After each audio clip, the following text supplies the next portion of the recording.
Isang ginang na itinuturing newly identified drug suspect ang naresto ng mga kapulisan sa isinagawang bypass operation sa Misamis Occidental. Ang detalye ng report mula kay Patrolwoman Danessa Berdot. Tiklo ang isang newly identified drug suspect sa kinasang drug bypass operation ng mga operatiba ng Police Drug Enforcement Unit Misamis Occidental at Osamis City PNP sa Barangay Dolores, Clarid, Osamis City, Misamis Occidental. Nilala ni Police Major Alvin Tamayo, officer in charge ng Clarion MPS, ang drug suspect na si alias Blandi, babae may asawa at residente ng nasabing lugar. Napalit niya. Kap, doon mo. Gidakop sa salaot sa pamaligag mo ang illegal nga droga.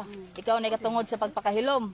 Tanan nimong gipangsulti mahimo kaning pabor o laban kanimo bisag asang korte sa Pilipinas.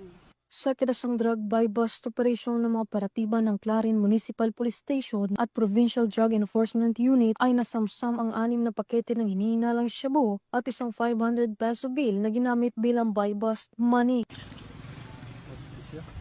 Tisyo siya dayon.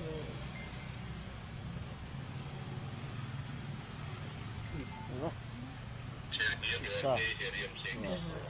Tulo. 4. 5. 6. Ang suspect ay nahaharap sa kasong paglabag sa RA 9165 o Comprehensive Dangerous Drugs Act of 2002. Mula dito sa Camp Capistrano, Gusa, Cagayan de Oro City, ako ang inyong Police News Network correspondent, Patrolwoman Danessa Berdos, alagad ng batas, tagataguyod ng Balitang Pulis.